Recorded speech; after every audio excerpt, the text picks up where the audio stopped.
देश विदेश की सच्ची खबर सच के साथ। आप देख रहे हैं National India News. North Bengal के सिलीगुड़ी शहर पर नागरिक और शिक्षक समाज द्वारा विवेक जागरण यात्रा निकाली गई। माताओं बहनों की सुरक्षा की मांग को लेकर बागा जतिन पार्क से जागरूक शिक्षक नागरिक समाज द्वारा आज दोपहर बागा जतिन पार्क में विवेक जागरण यात्रा का आयोजन किया गया।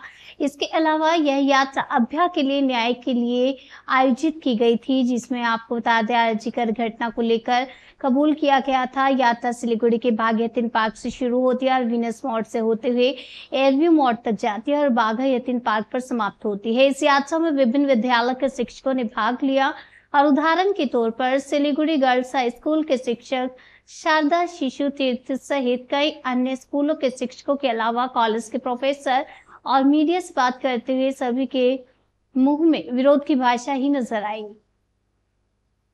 আজকে বিবেক জাগরণ যাত্রা সম্বন্ধে কিছু একটু বলুন যে কিসের জন্য আপনারা এসেছেন। আপনারা সকলে জানেন যে গত 9ই আগস্ট কলকাতার বিখ্যাত হাসপাতাল আরজি করে যেভাবে একজন পোস্ট গ্র্যাজুয়েট চিকিৎসককে ধর্ষণ করে খুন করা হয়েছে, তার প্রতিবাদে সমগ্র পশ্চিমবঙ্গ তথা ভারতবর্ষ উত্তাল হয়ে উঠেছে।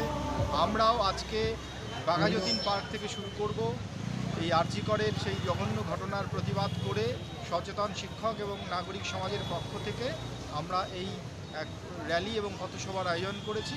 এখান থেকে আমরা র্যালি করে এয়ারভিউ পর্যন্ত যাব এবং আমরা অভয়ের বিচারের দাবিতে আমাদের আজকের এই র্যালি। পুলিশের ভূমিকা নিয়ে কী বলবেন?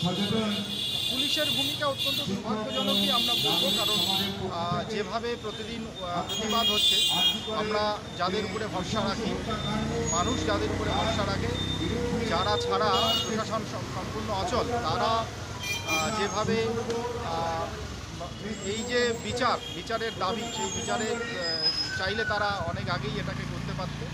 তো আমরা অবশ্যই তাদের কাছেও দাবি রাখব যে তারা যেন এটার একটা অতি দ্রুত সব রকম ব্যবস্থা নেয়। আপনার নাম? আমি ডক্টর বিশ্বজিৎ রায়। কোথায় আছেন আপনি? ইউনিভার্সিটি কোথায় আছেন?